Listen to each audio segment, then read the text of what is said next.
the world around us, there are many things we can't see with our eyes, such as forces on certain objects. Forces are the push and pull on an object. If you push a box and it moves, you apply a force. Even though we cannot see them, there are many forces acting on objects. The amount of push or pull on these objects can depend on different factors. One factor is mass. Mass is the amount of stuff an object has. Acceleration is another factor. It is the increase in rate or speed of an object. Weight is the force of gravity pulling on the object. Unlike mass, weight can be changed depending on where you are. Mass will never change in different areas. There are three other forces that act on an object along with gravity. Normal force is the force that pushes back on you when gravity is pulling you down. It is the opposing force on an object. Applied force is the force that tries to push or pull the object. The applied force doesn't always move an object because of friction. Friction is the force that goes against the applied force.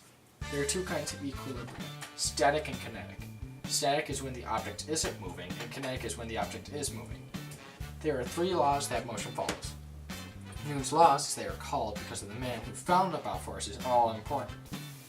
The first law is an object at rest or motion will tend to stay in motion or at rest unless acted upon by an outside force. A tennis ball on the ground won't move until you pick it up. The second law is the acceleration of an object is related to the force applied and is the direction of the force applied. When you pick up a tennis ball, the acceleration is in the direction of the way you put it. The third law is for every action, there's an equal and opposite reaction. When you pull a door open, the door always pulls back on you. Part of this law is forgotten by many people. The forgotten part is that forces come in pairs. Tension is the force of pull. When you pull on a door, there is some tension between you and the door. Friction is that fun thing that helps you out dating. There is static friction, which prevents objects from moving, and kinetic friction, which slows down a moving object. Something that many people do not know about is the coefficient of friction, which shows how much friction is between two objects, which designates the acceleration of an object. Without these forces, life would be so much harder.